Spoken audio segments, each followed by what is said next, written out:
Hoy vamos a hablar de los estoicos, que son una escuela filosófica de la antigua Grecia, fundada por Zenón, que era un griego que estaba en un principio fascinado con Diógenes, aquel filósofo cínico que había abandonado todo lo que él consideraba innecesario, que era básicamente todo lo que uno adquiere en la vida, y se había ido a vivir a un tonel y pregonaba el desprendimiento de todas las entidades que no hacen al ser humano en sí mismo. Sin embargo, Zenón concluyó que el pensamiento de los cínicos no le daba una razón filosófica lo suficientemente abarcativa para lo que él buscaba, y también transitó un tiempo con los academicistas de Platón y luego también estuvo entre los aristotélicos, hasta que finalmente fundó su propia corriente filosófica y se reunían en Atenas, en los pórticos del Ágora, lo que se llamaba el Estoa. De ahí vendrá el nombre de estoicos.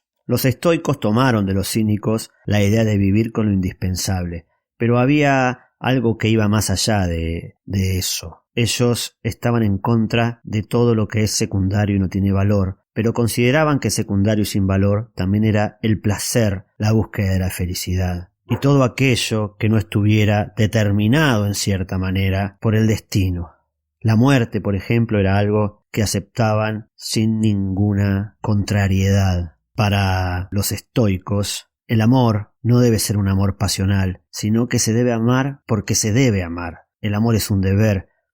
que debemos dar hacia los demás. Y el sufrimiento es algo que si debemos padecer, lo debemos padecer sin expresar dolor, sino con un determinismo que esté fuera de lo anímico. Es decir, para los estoicos, el placer, el dolor, el displacer, la alegría no son sustanciales al ser humano. Lo que es sustancial es sobrepasar el dolor, la alegría, el placer y el displacer. Por lo tanto, todo aquello que la realidad me trae, debo enfrentarlo, pero no de manera pasiva, sino de manera activa, en el sentido que, a pesar de las condiciones que pueda tener, voy a trabajar duro para lograr la plenitud del presente. Hubo un emperador romano llamado Marco Aurelio, que fue un filósofo estoico, y era un emperador austero, y que no hacía gala de las pertenencias que tenía. Y fue durante el Imperio Romano, y sobre todo a través de un esclavo africano que vivía en Roma llamado Epícteto, que la filosofía estoica se desparrama por todo el imperio, y que, a pesar de que después va a desaparecer, la vamos a encontrar muy presente en el cristianismo, y en ese emparentamiento que el cristianismo tendrá con el dolor y con la pasión,